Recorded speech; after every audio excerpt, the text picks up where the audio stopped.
comments, just us talking a little bit about life and ministry, and we were joking that probably the people that watch that are the people that are here this morning. And so that's kind of how it goes in church life. I won't ask for a show of hands, but that's my guess. The people who want to know what's going on tend to find out what's going on. And so that's what we're going to be doing. So we're just going to take a little bit. We'll cover a little bit of the same ground that we talked about in the video, but we'll go into a little more depth on a few things. And then just want to give you opportunity to ask any questions, and just remind you that we, as a church, just to remind us of a few things, we are a congregational church. And so our polity, the word that we use for church government, is we are elder-led, congregational ruled. What that means is that elders give guidance to the church and lead out in shepherding and day-to-day operations, and there are certain things that we handle and take care of. There are other things where the congregation actually has the authority to say yes or no and to pull certain levers, and that is your responsibility. And this is, it's not a perfect analogy. Nothing is for the church because it's the church and it's kind of unique, but being a member of a church is a little bit like being a shareholder. You do have a stake, you do have a vote, and you get to, you have the right, and I would say responsibility, to exercise that. And so part of the lever that you can pull, that you can have a hand in, is leadership, the elders of the church. And so that is an issue that we'll be putting forward, and which is why we want to give you ample opportunity to ask questions, raise any concerns you have, anything like that. That's what we do. To get us started, I want to read 1 Timothy 3, verses 1 through 7. This is Paul's instruction to Timothy, and he's instructing Timothy on who to put in as leaders at the church. What are you looking for? And there's a tendency maybe for us, just judging from the outside, to look for those who have been maybe most successful, maybe those who have the most business acumen, maybe the most financial savvy, maybe the most leadership ability, those sorts of things, in a very corporate sort of way. And honestly, a lot of times there is crossover in those skill sets. People that give leadership in other organizations and if they meet the character qualifications, they often are the types of people that we want given leadership in the church. But it's not automatic, and that's what I really want to emphasize here today.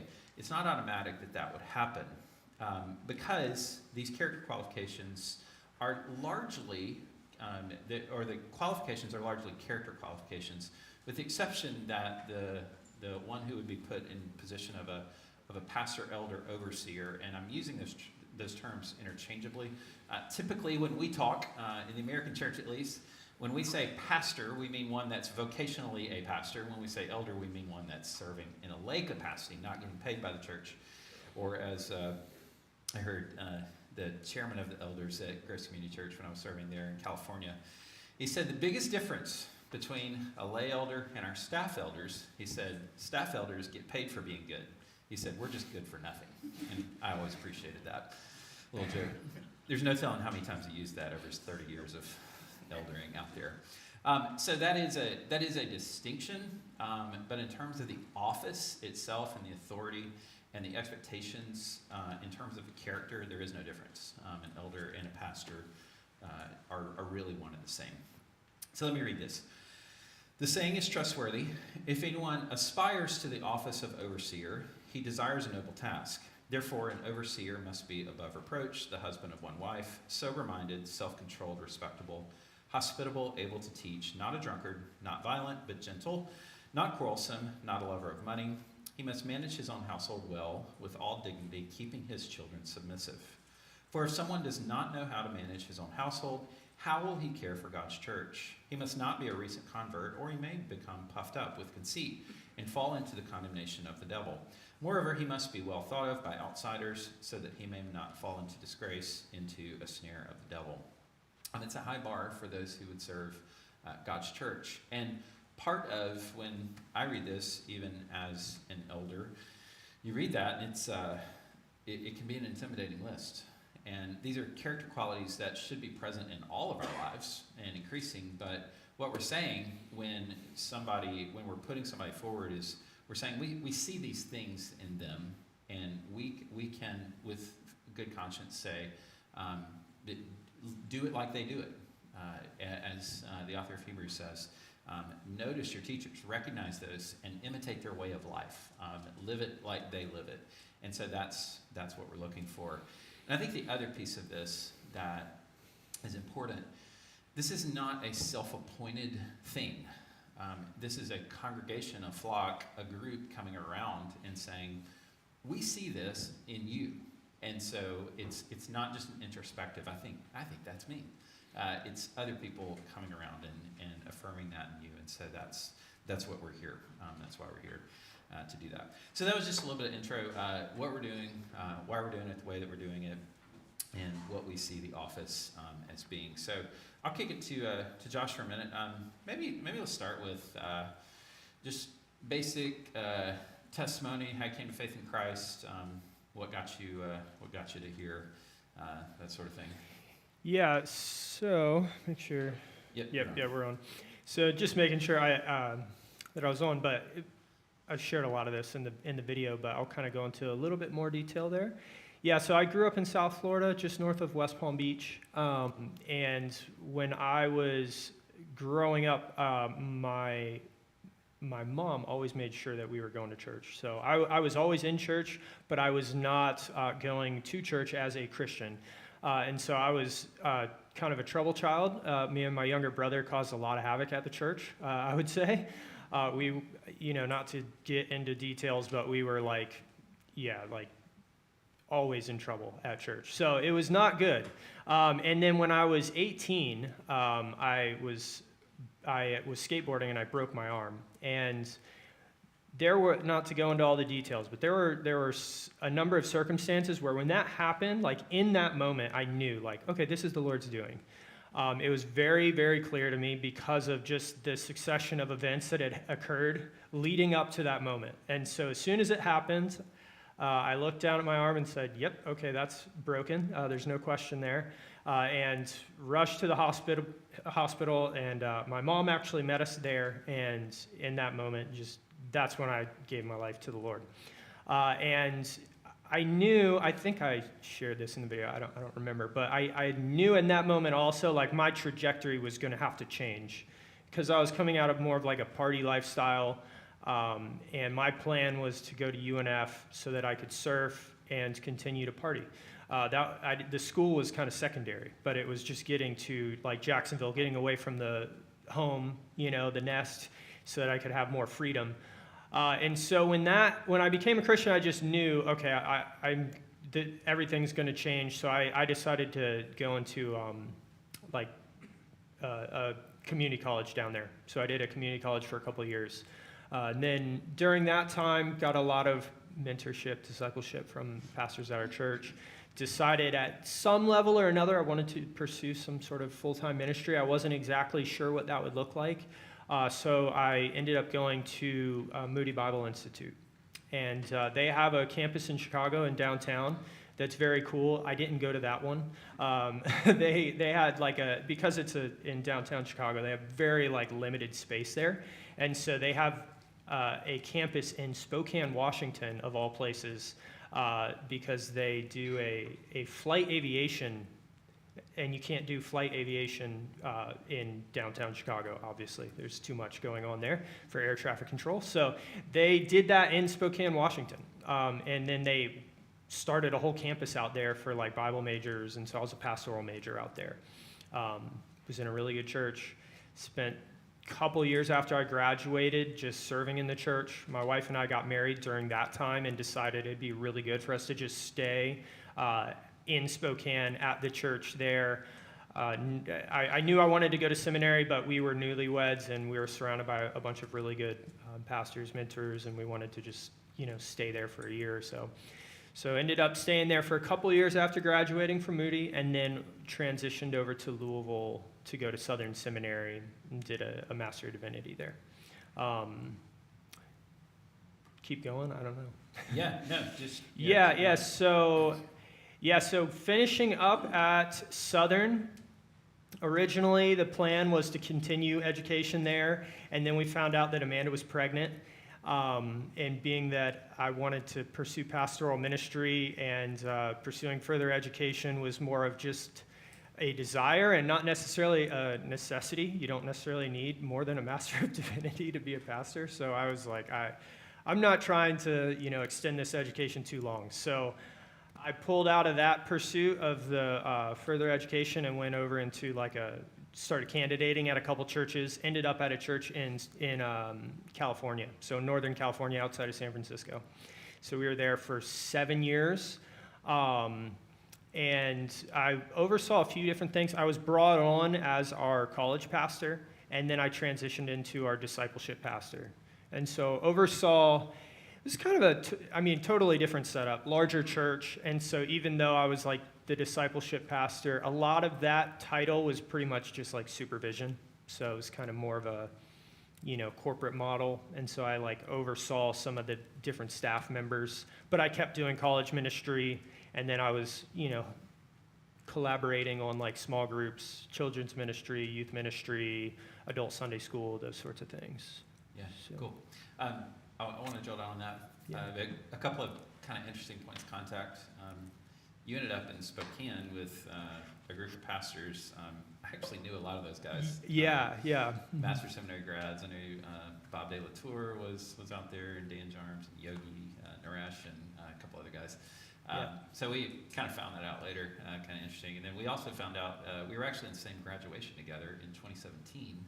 We didn't know it at the time, but Josh was graduating, I was too. Different degrees, but we were in the same actual process there at Southern, so that was cool. Kind of a small world moment. Right? Yeah. It was. So when you and Amanda met in Spokane? We met in Spokane, yeah. Mm-hmm. And she was at Moody. She was also at Moody, and she was a missions major. Okay. And so she had spent a good amount of time in Tenerife, Spain. She was interested in missions in Europe. She wanted to do Spain or maybe even Tenerife, go back there. She's a Spanish speaker. Well, she would want me to say she was a Spanish speaker. I don't think she would say she's fluent anymore. But those are her words, not mine. But yeah, so that was kind of her pursuit. And then when we met, I kind of knew that probably wasn't going to be my trajectory. I was more so aiming towards in the States sort of ministry, doing pastoral ministry. So she had some good time to think through that. She actually went back to Tenerife for an extended time on a mission trip with our church back in Spokane. They had a little, I don't know, we had a guy that we sent there to do full-time ministry as a missionary there, and so she went and served with him and his wife for a little while before coming back and deciding yes, and that's when I proposed and we ended up getting married. Yeah.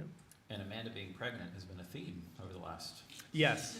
Yeah. It seems like every time we're about to enter into a major transition, she's pregnant. Including now. Including now. Yeah. Including now. That's awesome. Yeah. Be fruitful and multiply. Yeah. Love it. And so I told Josh I wanted to drill down on this a little bit. Unfortunately, in our world today, when people hear that somebody was in ministry and no longer in ministry, unfortunately, people assume scandal. They assume what went wrong. They assume all sorts of things. So just wanted to hit it head on. And let you speak to that. And then I have a few other thoughts. Maybe I'll jump in at some point. But your life trajectory was headed towards vocational ministry, and now you're more serving in a lay capacity. But talk us through that, kind of what happened and where your kind of mindset is on that right now.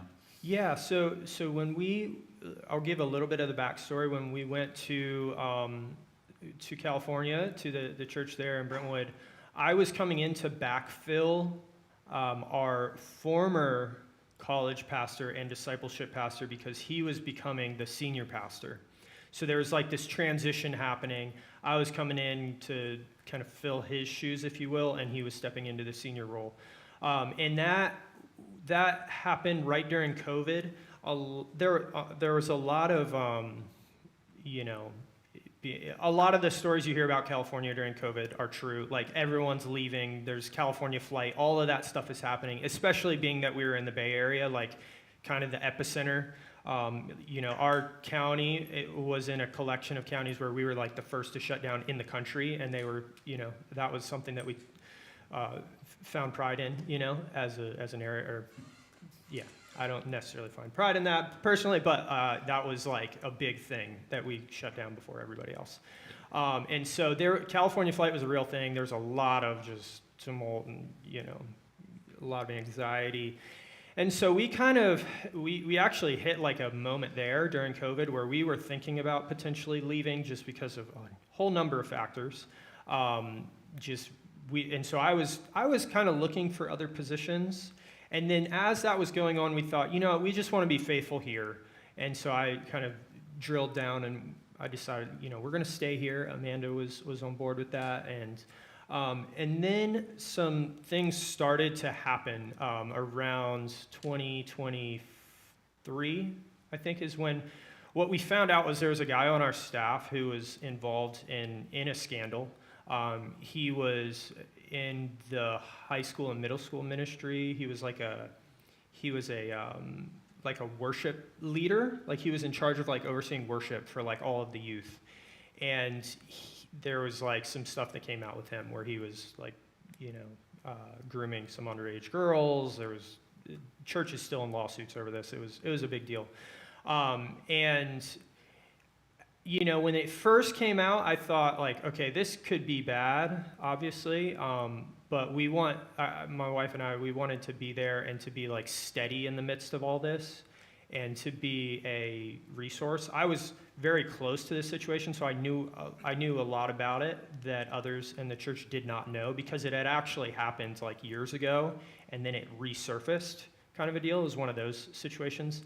And so anyways, as it was resurfacing, I was like, well, I know a lot about this. I can be kind of a resource here. There was a lot of shepherding that needed to be done, obviously. And then as things kind of went on, I think just the long story short is I just realized that our church leaders, there were some leaders within the church who did not want to handle this in what I thought would be like the most biblical way. And it got really just, there was a lot of trial during that time where we thought that some of those individuals were going to step down and just sort of like blow the thing up. And so Amanda and I were thinking, well, we should probably hang around in case this thing does blow up so that we can kind of put the pieces together. But as time went on, I realized like, no, actually the narrative of some of these leaders was what was kind of winning. And it was, I think, just frankly not very truthful. And so I just hit a wall and realized I need to like leave. And so I resigned. A couple weeks later, our children's ministry pastor resigned.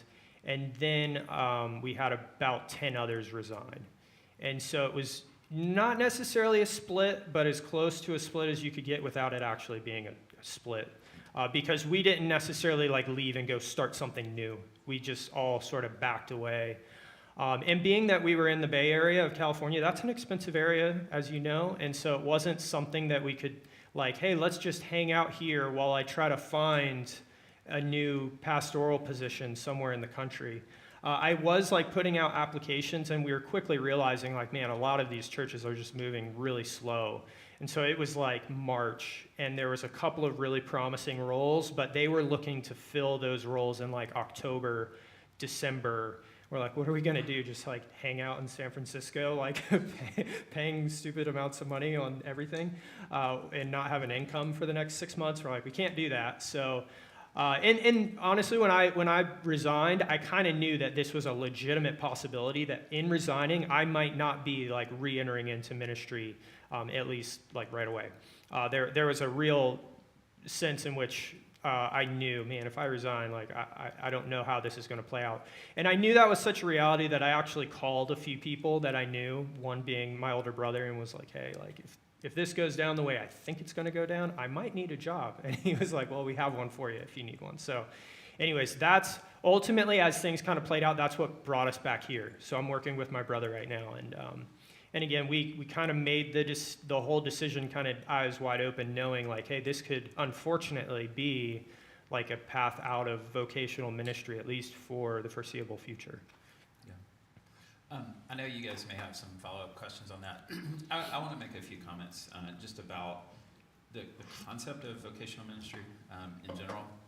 And I might have a little bit different perspective than some. And I'm actually going to tell a story about my dad being a pastor later in the sermon. So this will maybe give you guys a little inside context for later. So my dad was a longtime pastor, and then he transitioned later in his life, and he went into business and did a couple of things business related. Still pastored, ended up planting a church later, but I watched him wrestle with this idea of being a pastor and then not being a pastor. And it was really interesting thing, watching him go through that. And then I worked with a guy, and he was an associate pastor with me at a church staff. And he went from 3 ministry positions, 3 train wrecks back to back to back. Not necessarily all his fault, but at some point you're like, okay, this isn't working, like you want it to work. And he so happened to have a business that he had run and been very successful at. And my advice to him is run your business, make a lot of money, be very generous, and serve the Lord as you can. Because I think we have equated the idea of like the call of a prophet in the Old Testament. I'm Ezekiel, and I can do no other. I have fire in my bones that I have to speak. I think we've equated that with vocational pastor. And so my friend was like, I think I've abandoned my calling. And I said, unless you've abandoned Christ, you haven't abandoned your calling.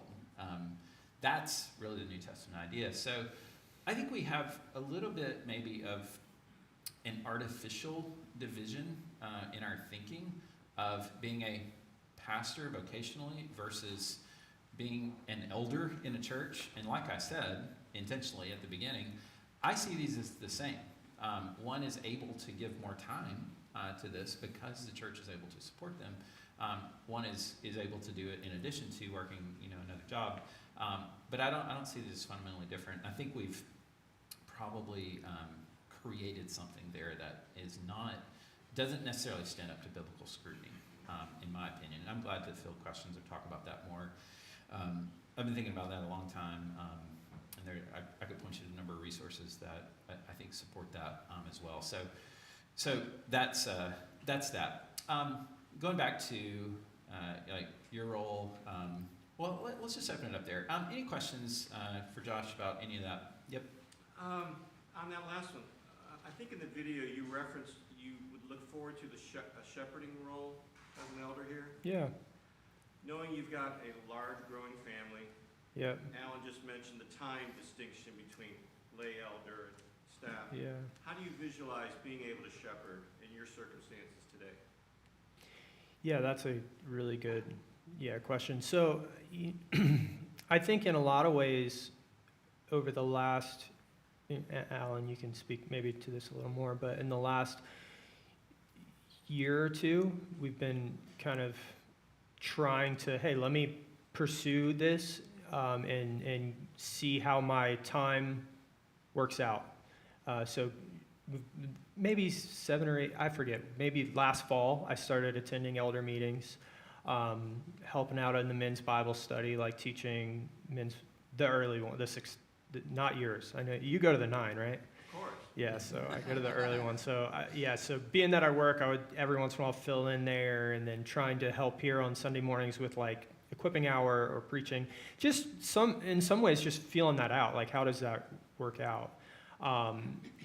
And so far, it's been good. Obviously, when the baby's born, there's going to be a step back for. I mean, Amanda's pretty skilled in this, and she has a lot of experience. So probably a couple days. I'm kidding. Take a weekend off. No, it's like the first kid versus number 5. You're like, he'll be all right. Actually, it'll be. We were talking about this last night. It's going to be interesting. This is our first time having a baby with family in town. So we've never actually had that happen before. Yeah. Okay, so aside from the time Yeah. balancing issue, what about specifically shepherd? What does shepherding look like for you here? A lot of it, I think, to Alan's point earlier, I think one thing to start with is like, what is a shepherd and what is a shepherd not? You know, like what isn't a shepherd, I guess you could say. And to start there, like I think a lot of, like Alan was saying, a lot of times when people think of an elder or a shepherd, well, they're not thinking shepherd. They're just thinking elder. They're just thinking like, I don't know, you have a CEO at Apple and then you have his board of directors or something, and like, okay, I guess that's what an elder is. You know, that's like our equivalent, and like the senior pastor's the CEO, the board of director, that's the elders, and it's like this analogy that we have in our mind as to how that works, which isn't accurate. Shepherding is much more of an individual basis. You're not just like off in a boardroom somewhere making decisions that are unrelated to the individuals and just like big picture vision. That's not shepherding. And so I think even with the way that we do shepherding here, on that individual basis, like we have the shepherding lists. Everyone who's a member here is in a shepherding list.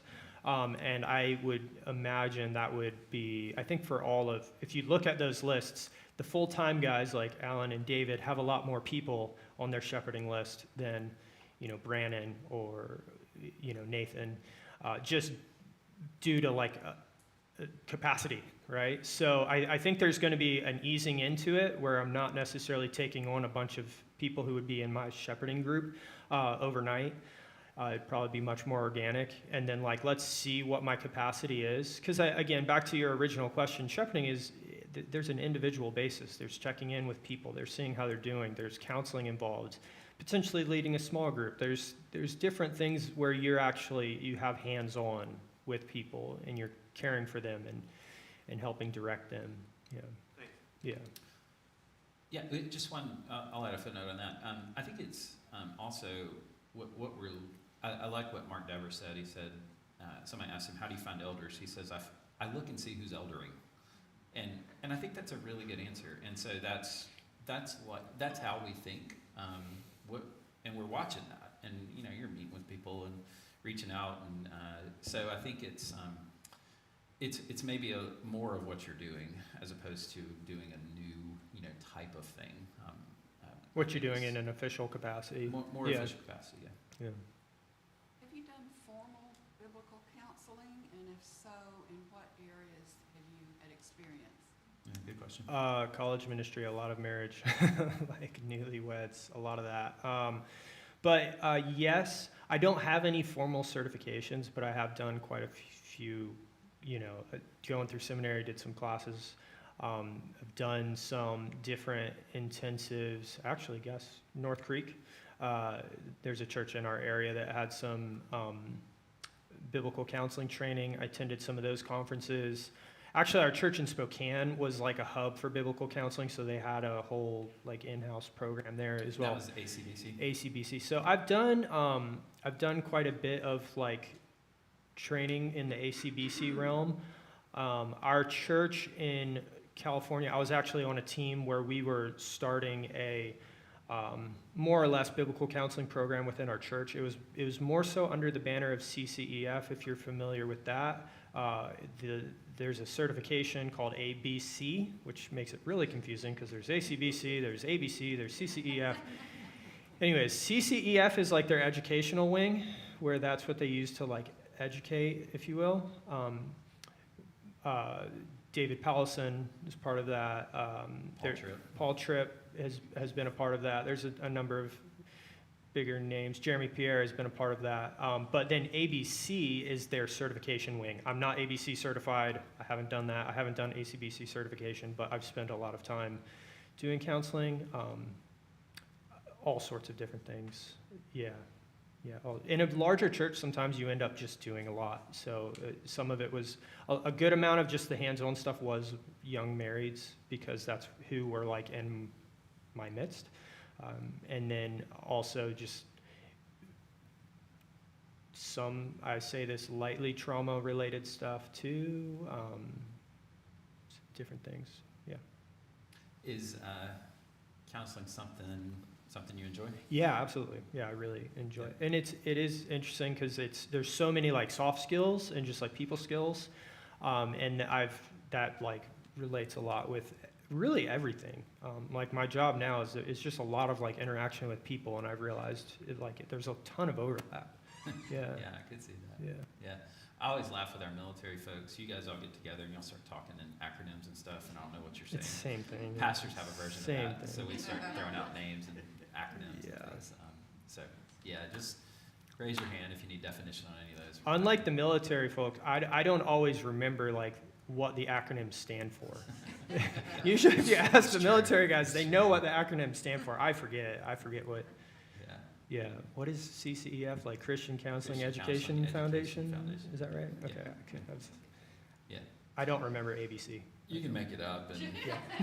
nobody would know. So, I think maybe, the military guys will get called out if they do that. That's probably what they have to know. Yeah. Aaron? So it might be actually more of a question for you, Pastor Allen. Yep. And you said this before, but Josh, you were attending elders meetings for 70 months. If something was to change, that you decide to withdraw from your candidacy,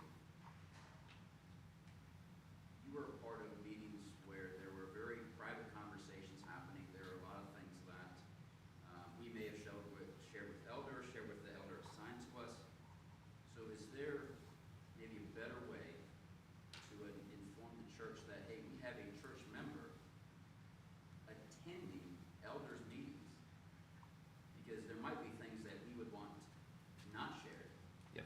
with somebody else in the church. That wasn't necessarily an elder yet. Yes. Yeah, we have. That's a fair point, and I think it's good. I would say one, we do have at times we have elder only communication. Yeah, I wasn't a part of everything. Yeah, to that point. Yeah, so we do have elder only communication. Something Grace Community Church, where I was at, they did every elder meeting was open to the public, and then they would go to an elder only session. We're not big enough to really kind of pull that off, but we would be willing to where there's certain church business that is open. And in one sense, like anybody can come to, if you just ask us, and you're welcome. So there's most things are, a lot of things just administrative stuff, prayer. We pray for the church, and then there are sensitive shepherding issues, and we try to be careful like where that communication and how it takes place. So we have a group that Josh is not in that certain things get discussed. We have a group with just our elders, and he's not in that. There's a text chat that goes around where we share sensitive information if we need to that he's not in. So I think it's a fair point, and I hear you on that. And I would just say there are protocols in place, I think, for protecting privacy. I appreciate that. And follow-up would be, is the members meeting next month to put Josh forward? Yes. So what is the typical time frame where the church is informed that someone is now an elder candidate? Because until you mentioned it previously, 2 weeks ago, I had no idea. Yeah. So we have a very small window of time in which to evaluate the candidate put forward. Right, and it was actually accelerated, and we kind of realized we hadn't done a good enough job of communicating that. We have been communicating, it just wasn't announced officially and formally. But we've been talking about this, I've mentioned it multiple times at our men's groups, it's been mentioned at different small groups. So it was kind of a soft open, if you will, which we actually had dinner, me and you and our wives, in May, and we kind of came to this, we haven't done a good enough job of putting this out there, because the original mid-year meeting was supposed to be June the 7th. We're we don't have enough time for this to kind of do what we feel like we need to do. So yeah, I feel like the window, because we've had Josh, he's preached, multiple times now, he's been teaching Equipping Hour, very engaged in our men's group. We feel like it's sufficient, to give people, 7 weeks, I think at the time, 7-week lead. We felt like that was sufficient. I understand you could argue that you would want what, 3 months, or I don't know, what the right number is, but we felt 7 weeks, and what we're trying to do here with recording the video, doing this, giving this opportunity, putting it out there, that it was enough. And if there was something that came up, we would pull it. And we were going to have a mid-year meeting anyways. All right, so that was on the books as of last November. We said we were going to have a mid-year meeting.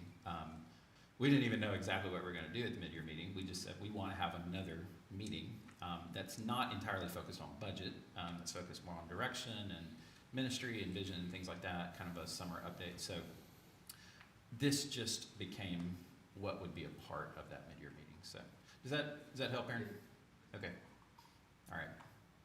Yep. Josh? Yep. Describe for me, if you will, what's been termed a shepherd's heart. Tell me where you fit in with that. Yeah, kind of back to that conversation we were having before. About like CEO, board of directors or whatever. I've been in contexts where that's been the case, and I've seen that, and it definitely rubs me the wrong way, because it doesn't, that's, I think, a component of leading, of eldering. There has to be some sort of high-level leadership, but at the same time, there's no, getting your hands dirty, if you will. There's no like interaction with the flock. And so you'll hear a number of things like shepherds smell like sheep. I think that's helpful. I think that's a helpful way to put it. There has to be like some time spent with individuals. It can't just be a meeting it can't just be like, I'm sitting in an elders meeting every other week or whatever it is. Like, that's not shepherding necessarily, just sitting in a meeting and making decisions void of any sort of interaction with people. And so there has to be interaction with people. I think there has to be leadership. When you look at 1 Timothy 3, really there's a couple of, like, I would say skill sets or, there, but most of it's character. I think embedded in it as an overseer, there has to be some sort of leadership skills, right? And then the other thing is ability to teach. So those, I think, are part of it too. So there has to be some sort of capacity to be able to teach and some sort of leadership, abilities there. But by and large, I think there's just going to be interaction with the people. Yeah. And how do you fit in that? How do I fit in that? How do you feel yourself fitting into that? You want to give a little more, like in this church in particular, or just like my own skill? Right, because we're looking at you potentially as an elder. How do you feel that you fit in with Sunrise's concept of an elder? Yeah, I think it feels very, and the word or the phrase I've been using with Alan is hand in glove fit. Some of the ways things are done here, it's everything that I would want to be a part of. It's not just a bunch of people kind of making decisions ad hoc, like in a room somewhere. It's like people who actually care for the sheep and who are actually making a point to interact with the people, and to care for people. Obviously, David and Alan do a lot of counseling and shepherding, and then I know the other guys are also involved in that sort of thing as well. Obviously not in the same capacity, but they are involved in that. And so I think it's been a really good fit for me, just being here. It's a lot of the things that I would have looked for if I was looking for a church to join a staff vocationally. Like, this is the type of church I'd want to be in, because I just think there's so much alignment in terms of most everything. That was part of the calculus, I think, that brought you guys to Jacksonville, Yeah. if I remember right. Mm-hmm. Last one real quick. Speaking of alignment, we spent all those months going through our bylaws. Was there anything specifically that either gave you pause or you would have liked to have seen worded differently? If not, that's fine. I'm not fishing for anything. Yeah. Let me finish that point about us landing here, and then I'll go there. But when we were thinking about leaving California and it became a possibility, like, I don't know if I'm going to be able to like find a pastoral position in time due to the circumstances. We've actually we had visited Sunrise. I had interacted with Alan, I had interacted with Nathan and Tiana, and we kind of knew, man, if we were to land back in Jacksonville, we would end up at Sunrise. And we knew that before we ever moved here. So that kind of speaks to some of that alignment as well. Roy, yeah, to your point, I think as we were going through everything, most everything, I was just like, yep. I think from what I found out, along with all of the elders with the whole baptism thing, I had some questions. I'm a Baptist through and through. As Al Mohler would say, I went to the Southern Baptist Seminary of Theology. He always emphasizes the "the" there. And I am Baptist by nature. And so as that whole conversation was happening, I was definitely asking some like pointed questions. Hey, how are we actually approaching this? Like, what does it look like if someone wants to come here and they're not convictionally Baptist and they want to become a member? Like, how does that actually play out? I had a lot of questions about that. And I think that a lot of those questions were answered. And at the end of the day, I think where we landed, I'm pretty comfortable with it. Yeah. Being in their small group, for them being a part of our small group, and just being a part of nursery, seeing Josh and Amanda's life with their children, with questions they ask in small group, him as a husband and a father. I just, in this past year, I have seen everything that he has said lived out, and just the qualifications for an elder, and it's all That's good. there. Appreciate that. Thank you, Kathy. That's very nice. Yeah. And heartfelt. I don't mean nice in a patronizing way. that didn't come out right. I know what you meant. I appreciate you saying that. Yeah. Very good. Other thoughts or questions? Anyone? Amanda, you can talk too. I don't want to put you on the spot, but you're welcome to jump in at any point. Maybe since Amanda, you are here, I won't ask you this question. Josh can answer, but feel free to jump in. You went through. I mean, it was painful. Some of the things you guys experienced at the church in California. How's it been just thinking through being in a leadership capacity again after having absorbed some darts, and taken some criticism, I'm sure, when you were there, and ultimately leaving that situation, which was hard. How have you guys maybe processed that and thought through that, stepping back into more of a leadership role?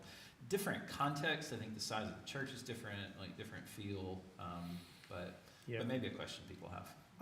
I can start if Amanda wants to comment, she can. But I think it was kind of an interesting transition, because when we first came here, I had to remind myself, like, I'm not a pastor here. And Amanda reminded me that as well. Because I would just start talking, and she's like, hey, you're kind of doing pastor talk right now. And I was like, oh, okay. I need to be conscious of that. Because that was like my world, and that's how I kind of viewed myself, obviously. And there's kind of an identity thing that happens there where you're kind of in this weird transition. And then when, you get a year or so out and you're like, I kind of like this. It's like kind of nice being sort of anonymous and not necessarily having the responsibility. And so it was kind of a funny sort of like transition, like where that is the demeanor I have. And then I'm kind of, had a good, sober like thought about it. Is this something that I want to pursue again? And I think the answer is yes. But it was an interesting like thought to kind of start thinking about that again, because I'd gotten used to sort of the benefits of being sort of just a fly on the wall, so yeah. You don't have to say anything, but wanted to let you know you could. All right, any other thoughts? Very good. Appreciate it. Happy? So I kind of want to nerd out on a couple of theological points, but I think I'm going to save everybody from that. Probably. It's that's good. Well, I'll just ask you this one. You were before you decided to go into the vocational position, you were looking at doing a PhD, and you were kind of in the process of getting into the program, and you were going to study under Dr. Schreiner, right? Mm-hmm. What were your thoughts on what you wanted to pursue and study related to that program? Yeah, so I I spent quite a bit of time talking to, he was our pastor in our church, so he would actually like rebuke us if we called him Dr. Schreiner. He would say, you have to call me Tom, in that context. Once we were at the seminary, you had to call him Dr. Schreiner, which was kind of this weird thing. But Dr. Schreiner, yeah, he actually told me that I couldn't do my first idea. He said, no, don't do that. And my first idea was to do, I wanted to study Philippians 2 with the, Christology. the Christology and, who made him, the kenosis. Well, there's all these different names. That little passage in Philippians 2 where Christ has been made lower, but he's been given all authority and all this. So I wanted to do that, and he said, no, you don't want to do that. And so then he kind of shifted me. I was going to do a biblical theology in the book of Philippians was what I was going to do. So I'd be able to hit on some of the topics in Philippians 2, but I wouldn't have to read the insurmountable amount of material that has been written on those couple of verses. So I'd be able to more so skim over it, read what I want, study it how I want, and not belabor it, but then do like more of a biblical theology within the book of Philippians. So that was my hope. Yeah, cool. Yeah. All right. Yep. So, there is still time left, so if you have theological stuff you want to Knock it out. Huh? Yeah. knock it out, we're good. So let's talk about Israel. So I'm serious. Okay, I wasn't sure. Why not? We just went through Romans 11, which is kind of a naughty little passage there in our men's Bible study. You were part of some of those conversations. How did you understand Israel in Paul's argument as it connects in Romans 11 to the rest of the book, maybe? Yes. Okay, so we're leaving aside like current politics and all that Correct. for a second. Yeah, Correct, that's not the point of this. So Right. yeah, there's a huge debate in Romans 11 because there's this really interesting phrase where it says, "Then all of Israel will be saved." 11:25. Yeah, so Paul, he makes this comment, and it's resulted in a lot of, division. I don't know if division's the right word, but heated debate. And what it really comes down to is, A, like, who is Paul talking about there? And then B, what does that mean for our, understanding of the church's relationship to the nation of Israel, right? So if we start with, what's going on in that passage, I think Paul's actually saying that in some mysterious way, at the end of the age, there's going to be a literal revival amongst the actual, Israelite people. Ethnic Israel, yeah. So there's actually some sort of ethnic revival at the end of the age. Some of the debate has been that people, and I think it's very clear from the context that he's making a distinction between the church and the nation of ethnic Israelites. All through the passage, those two ideas are separate. And then when you get to verse 25, he throws out this statement, "And all Israel will be saved," meaning that I think at the end of the age there's going to be some sort of revival. What a lot of people have done is they've kind of made it this idea that no, when he says all Israel will be saved, what he's actually saying is that the church will, all Israel, and that the true believers in Christ will be saved. And the distinction between the church and the nation of Israel in that passage is totally lost. It's interesting because, theologically, I kind of, think, oh, yeah, there's a lot of credence to that idea that Paul elsewhere in the book of Romans does seem to kind of conflate this idea of Israel and the church in that he's saying, hey, we're all the people of God. Right. And so there is kind of this conflation, and then you get to chapter 11, and there's this distinction there. So it is kind of an interesting, dichotomy kind of going through those two ideas. But I think there is a legitimate sense in which the nation of ethnic Israelites will be grafted back into the people of God through belief in Christ. This isn't some sort of, weird alternate way of salvation apart from Christ, but it's through true belief in Christ. That's kind of my idea of what's going on there. Yeah, it was funny because I totally agree with that position. That's my position as well. It's just one of those we've done this a few times where we have nerdy, finer points. It's oh yeah, you too, which is kind of cool. Yeah, it's an interesting conversation.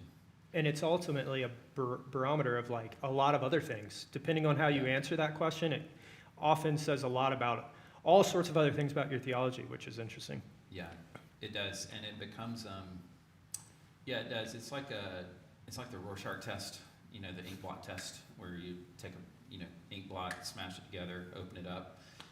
What you see is really a projection of like you, right?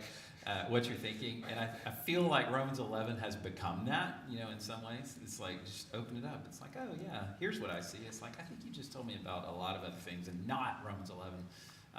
Because I have my position as well, and I feel like if you let Romans 11 stand on its own 2 feet with the divine hardening, the grafting in, the olive tree, the shoots, the regrafting, the cut off branches, the whole analogy, the dough, analogy that he uses as well, which we don't talk as much about because it's hard to draw dough. We can draw trees, but you can't draw dough. So he uses both of those, and he's talking about the roots and the promises and the covenant, and like, how does this thing grow from that? And I agree with that. Isn't it kind of confirmed to Revelation? Yeah, I think so. We didn't all hear that. He said, "Is that confirmed in Revelation?" Depends on how you read Revelation.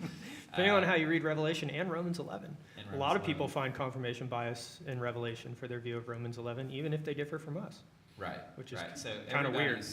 Everybody's looking at those together, but yeah, it's really it starts interesting. in Genesis. Honestly, the conversation, Yeah. not in Romans 11, but But I would say yes. And for whatever reason, so would Presbyterians, and so would yeah. It's really kind of fascinating. Right. All right. We have time, maybe one final question. Anybody? What kind of church were you at in California? I picture them all being these like rainbow flag flying, progressive, leftist. It was bastions. not that. Amanda speaks. Yeah. I assumed it wasn't, but you're in San Francisco, so So we were right outside San Francisco. Believe it or not, there are some really good churches even in San Francisco, and I do say even intentionally. Even in San Francisco, there are good churches, and what's interesting though is most of them are not necessarily white churches. It's like you have some really good like Chinese churches, Korean churches there, Hispanic churches on the peninsula, as we call it. There's First Baptist San Francisco, which is wild because it is right next to the Castro, the Castro is like the hub of all things just satanic, honestly, in San Francisco. Right across from the Castro is First Baptist Jacksonville, which is First Baptist San Francisco, which is actually a solid church, but one of very few in the city. There's only a few. We were outside of it. When you get outside of the city a little ways, you have a lot of like us out here versus them. So you have, yeah. Is it non-denominational? It was actually Baptist. It was part of Converge, which was formerly the General Baptist. It's the same denomination that is, Piper's from Bethlehem in Minnesota. Yeah, that was the old garb. They changed their name, which made everything super confusing because it's like Converge. I don't even know what that means. It's like, yeah, I don't either. So that's what they. GARB was became. General Association of Regular Baptists, and I think Converge. I don't know.